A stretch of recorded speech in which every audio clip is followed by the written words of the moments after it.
All right, what is going on, guys? It is time. It is the stage 10. God, that's it. We're out of the single digits. It is stage 10 of the Dakar Rally, and we are counting them down. It is almost done, almost over, and these guys are going to be getting ready to get started. So we've got a special guest today. We'll introduce him here in just a little bit, but we're going to be talking a little bit about stage 10, some injuries, some all sorts of stuff because, well, he's on the been there, done that list. So let's jump right into it. We'll get the stage preview right away, and then we'll get to our guest here in just a moment. So let's take a look here.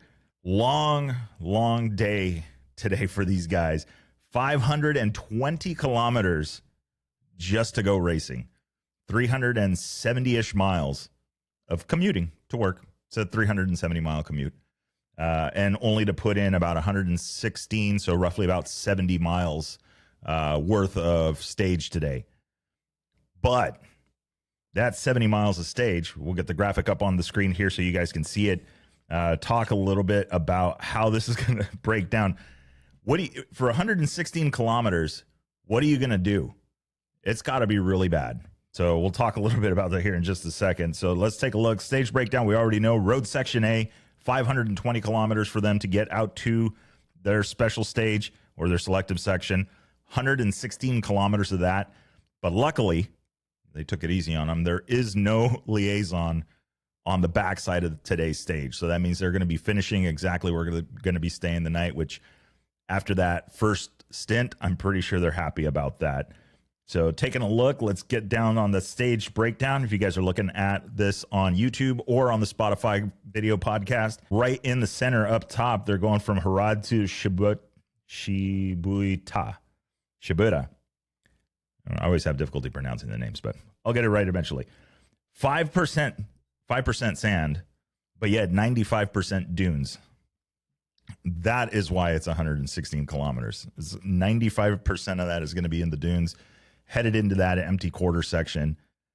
I think that's where the challenge is going to be for these guys. Maybe that's why. I'd be curious to see what the stage times look like for this particular stage. Let me take a look at. Let's look at the departure times really quick. So for this stage, 4:15 in the morning is when the first bike leaves the bivouac, which just so happened to be at 5:15 p.m. here on the West Coast. And then the first car left at 4:35 a.m., and which would put that at 5:35 p.m. here on the West Coast. First bike expected to leave the line at 10:40 a.m., which is going to put that at 11:40 p.m. here on the West Coast once again.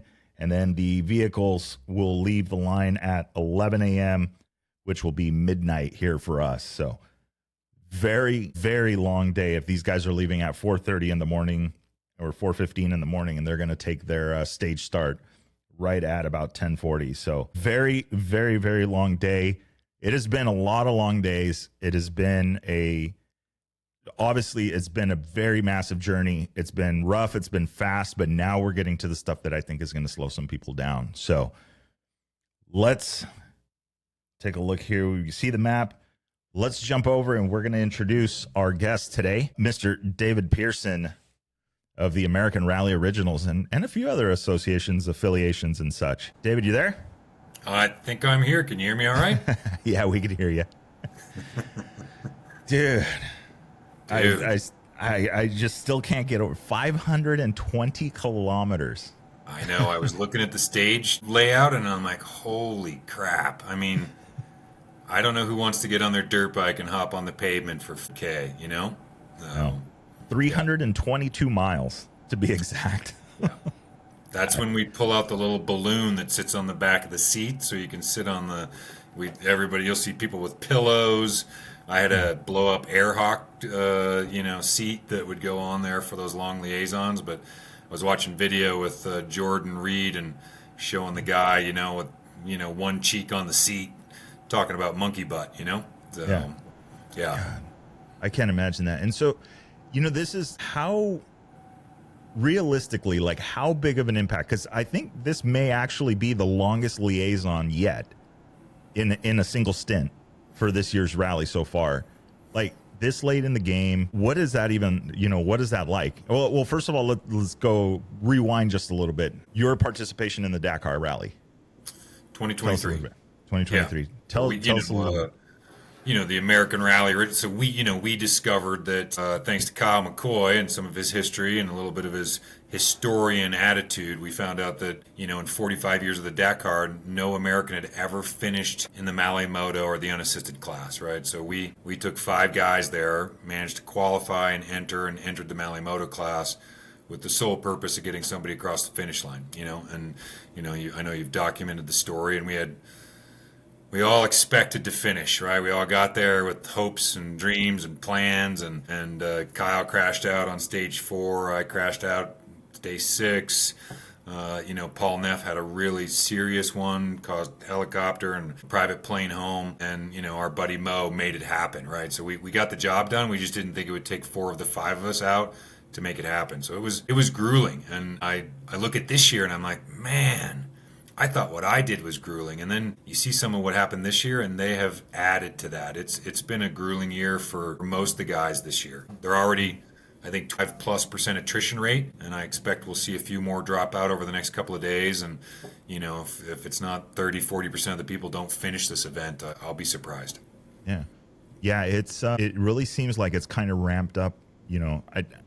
I almost feel like that's kind of like the obvious point, right? That as you're getting closer to the end of the rally, the injuries are starting to ramp up, and the fatigue and all of this stuff. And then what are some of the danger? Like, I'm trying to wrap my head around, like, okay, I can't imagine going in right now in the garage, fueling up my bike, and then go ride it for 300 miles to Vegas from San Diego, and then go ride around for a little while. That's what this stage is. Literally, that's what it is. I'm going to go ride to Vegas. I'm going to go do some of the prim stuff, and then I'll just spend the night there. Yeah, but the special's 116 kilometers. Yeah, 70 miles. That's nothing. But what, the mentality side of it, like, literally, what is those long liaisons like? What is the?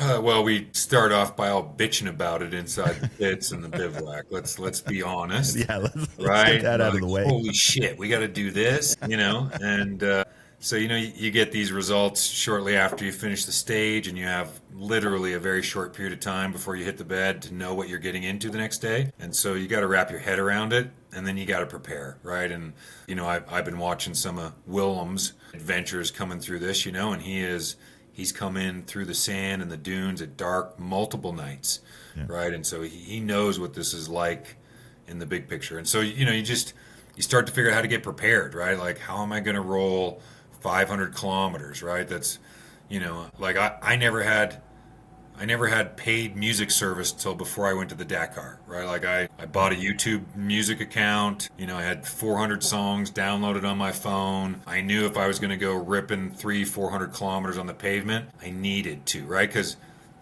it's just a different thing. If you've street bike road or dirt bike road, when you do miles on the street bike, it's mind numbing, right? That's where you fall asleep. That's where accidents happen, and you just got to keep yourself awake. So you find unique ways to do it. My wife likes corn nuts. She eats corn nuts, keeps her awake. She's a big endurance street bike rider. But and then we look for creative ways, right? It's the pillow on your seat. It's in the early days, they used to cut a chunk of a rubber tube off, like a rubber, 21-inch rim rubber. Mm-hmm. And then they would wrap that around their handguard and their throttle. And that was their poor man's cruise control, right? Because they could roll the throttle. Because, it's not like you're doing 300 kilometers or 500 kilometers at whatever speed you want. You're still tapped out at 110 kilometers an hour. So you're droning at 66 miles an hour for hours, right? And if you screw that up, you're getting time penalties, right? So, you're in the industry. I bought one of them stupid little rubber wrist rests, right, that I could wrap around the throttle and be able to not hold my hands at full grip mode for 4 hours. So you find creative ways to entertain yourself. You sing in your helmet a little bit. You tell yourself stories. You really evaluate your life until you get onto the dirt, and then all of that stuff goes away because then you have nothing to do but focus on staying alive and moving at a good clip to make your stage happen, right? But liaisons were the most grueling part of the Dakar for me.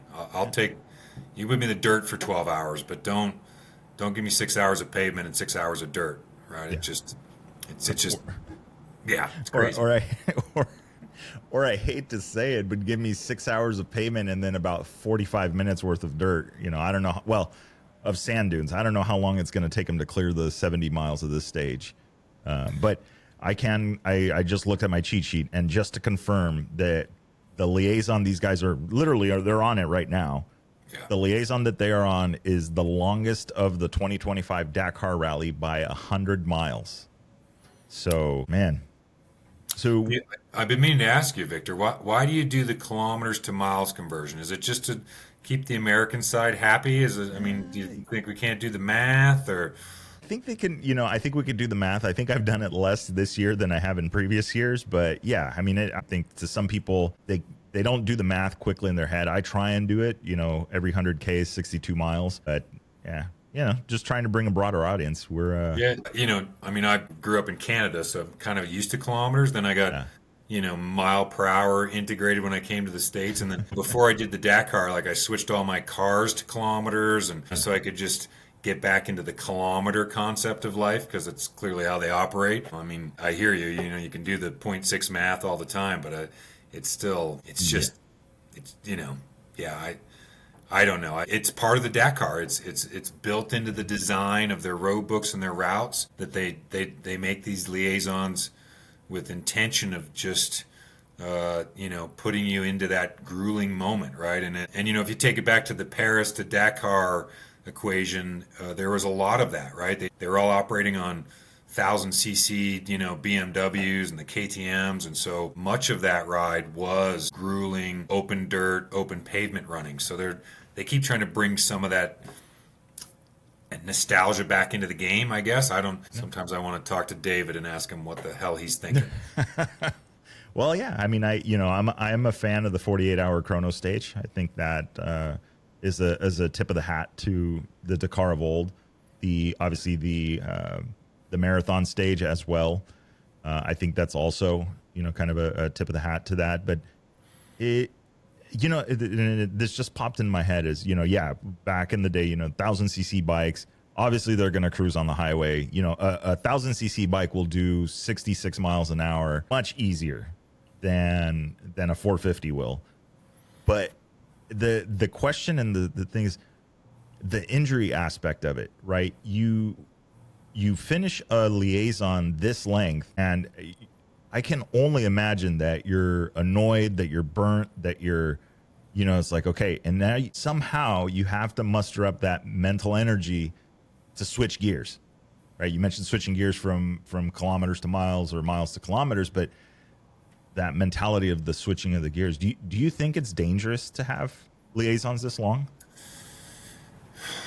Short answer is yes. And if you go back a number of Dakars, you will hear of some accidents that happened on liaisons, right? Guy wasn't paying attention, clipped the side of the road, hit the ground, right? Hit a car, camel, whatever you want to put it, right? Because once you get on that type of environment, you're not worried about the terrain. You're just worried about moving at a consistent clip to get you into the area, to have enough time to prep your brain and your bike and your body to switch gears and go into race mode, right? Because you're always in race mode. I get it. But in liaisons, you're not playing with that race mode mentality. You're just playing with the consistency side of the game, right? You just need to maintain a pace and keep that pace for however many kilometers, miles they're going to put down for you. And then you get off that bike. Ideally, at the start stage, they brought the truck out. They're making little cinnamon teas. You have a couple of shots of tea. You stomp around a little bit, get your body back into motion, because you literally cramp up. You've ridden enough. You put yourself on that seat for hours, and everything and all the muscles from 10 days of riding just start to atrophy, right? Mm-hmm. And then you get off, and you just got to stretch it all out, and you just got to be ready and prepared, and how. For the most part, we do it at 4 a.m. in the morning. It's freezing cold. They push you for a couple hours. You show up as the sun comes up, and you're trying to shake off the freezing cold temperatures, the rain, and just the monotony of what you just did, right? And then you got to get yourself into full wide-eyed mode to be able to race at that level again. It's just crazy, the dynamic, and the dichotomy between the two different types of events that you're doing all in one day. Yeah. Yeah, it sounds like you know, as you're describing it, that's exactly what I'm hearing. Is like, okay, this sounds like there's the race to the Dakar, there's the Dakar, and then there's like all these like mini, I don't know, situations. I'm not going to say races, but there's all these like little things that you're going to have to contend with that I don't know that people know to prepare for that. You know, how, Yeah, I don't. how do you, you know, Yeah, I mean, like I said earlier, right? Ride to Vegas. yeah, and you don't see that in the media, right? The Yeah. the the helicopter shows you going through the dunes. It doesn't show 15 minutes of you droning down a chunk of asphalt, in the middle of the desert, right? I get this conversation all the time from people that are like, wow, you did the Dakar. It's always been my dream. I want to do it. What was it like? Can you expect? And I'm like, well, you need to wake up to what the reality of the Dakar is. That 8,000 kilometers, whatever the math is, the you just have to operate in a multitude of different mindsets, right? And riding pavement for 4 hours is a very different mindset than riding rocks, dirt, dunes, multiple terrain, off-road, ruts, and everything else. They're just different skill sets, and they're very different ride styles. And so it's hard to get your head wrapped around it. The first couple of days of the Dakar just slap you into the reality of what's going to happen. I didn't knew there was going to be liaisons. I knew it, but I just wasn't thinking it was going to be that grueling to get to the specials, Yeah. and you swear in your helmet, and you pray to some whatever God you got over there that you're like, just make this stop, put me back in the dirt, please. Put me back in the dirt. Yeah. Oh, Well, and you know that's an interesting thing. You know, you mentioned earlier is you start thinking you're in your head, for 300 miles. I mean that number will just keep coming up, but you're in your head for that amount of time, and it's like at what point you have to like kind of snap. I'm thinking you have to snap back to reality because that brain power you're using, you're going to need that to navigate here in a few hours. You don't want to have that mental fatigue. The navigation does that to you anyway. yeah, it's a different mental drain, right? Yeah. Because you're droning on, and you can't not be paying attention. You can't just lean back, put it on autopilot, and have a nap, right? You still have full grip of the handlebars. You're still looking for odd things. Saudi's not so populated that you're fighting a lot of traffic, but you're still dealing with all of those road properties that wear you out, right? I mean, I think a lot of people think riding a street bike's easy. Try and do 1,000 miles on a street bike, you're going to find that's not very easy, right? It'll just wear you down, and it just takes such fatigue out of the body, and more specifically out of the brain, right? And then you got to switch gears and turn it on, right? And that's what gets people hurt, and that's what gets people in trouble, and that is part of the Dakar grueling test that it is they're going to put you through mind tests and body tests, and here we are with 3 stages left to go. And they're hitting them hard this year. Like, I would wonder, this is the longest stage in this year. It's probably one of the longest liaison stages in probably the last 3, 4, 5 years. I'd wonder, what those guys think about when they're creating this. Like, what's the conversation in that little boardroom when they're making these routes? Well, let's do this there, because, there's a ton of opportunity and options in Saudi. It's not like they have to. Yeah. Right? The Sonora, you got a big liaison section, and it's because we have to get through some natural preserve area that we're not allowed to ride on, right? Saudi, not so much. When the king says we're racing, Yeah. Part the ways, open the fences, there's no stopping it. So it is a cause of injury. It's one of the few things that I see more often than not, right? Some of the top guys have had real injuries on liaison sections off playing in the specials. Yeah. Yeah, I know Daniel Sanders had, I think it was I don't know if it was last year or the year before, he had an off hitting a roundabout that he didn't see.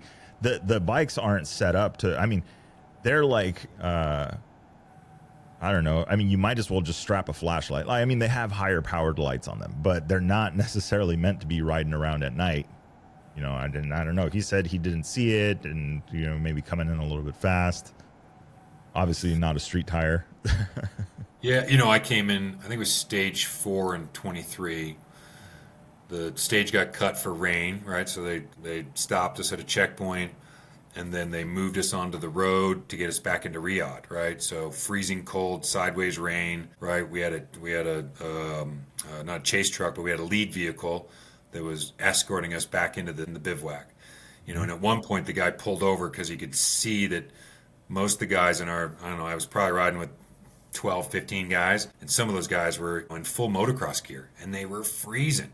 We came by a little gas station, the guy pulled over, and like everybody came up. He's like, "What are you doing?" Like the guy's like, "Well, don't you need a break?" He's like, "No, we just need to keep going because if you stop us now, we'll never get started again." Right? And it was, then we got into the town of Riyadh, which was, 1 million+ people, and then you're playing bumper cars, right? Because you're fighting serious traffic in a rainstorm to try and get through the town of Riyadh to the outskirts in the airport where we were all in our bivouac. And so, that I'm like, I touched a couple of cars that day, right? Like you're moving through roundabouts and you're just fighting the locals, who are all looking at you like, what are you doing? And who are you? And oh my God, what is this thing you're riding, right? So, those were more dangerous moments for me than I think I ever got actually running the course. Yeah. Well, and that brings up it brings a question to mind is like the injury side of this, obviously it's huge, there's minor injuries and then there's major injuries. We know like Sam Sunderland this year hit his head pretty good, got concussed. My understanding is they kind of kept it under wraps and then it happened again. And that's when they decided to pull, Bradley Cox, right, taking a spill right off the start of one of the stages. Thankfully, he turned around and said, I'll get checked out. Said he was good, but decided not to continue. And so we've seen, these people drop out. What happens, right? I mean, it's not like they just disappear off TV and then they're gone. But, do you have some insight into that? Unfortunately, I do, Victor. I mean, we had a number of guys in our own world that had injuries. And so a couple of things. One, the Dakar provides a 30,000, I don't know, dollars, Saudi money, whatever, as a insurance policy to help you through their medical system. But understand the Dakar, when you're injured and out, they work very quickly and very fast to get you off the race and out of the race as a whole. Right? Like I can give you a couple of examples, just even my own. When I hit the ground, I managed to tweak a neck and, so everybody thought I broke a bone. I ruptured a disc, but ultimately x-rays and everything else, and they pulled me out, right? You got a couple moments you don't want to let it go. You don't want to be out. There's a bit of crying because it just got me emotional thinking about it, right? So you're crying and then they kick into gear and they say, listen, we have a travel agent that's going to rebook your flight. We're going to pack up your tent. A shuttle's going to take you to the airport and you're going to be on a plane first thing in the next 2 hours to next morning. Right. And so I'm assuming it's, they don't want to drag sick people along the stages for the next 2 days, 4 days, 1 day, however many days are left. So they just move very quickly to get you out. Kyle, for example, broke a leg, managed to ride it back in. He spent one night in his tent. Next day, they put him in a shuttle, took him to the airport. They paid for his flight change, and he flew home, right? I crashed out where I was and the location, ended up being there a couple of days, which ultimately worked out pretty well for me to be in the rest day with my team.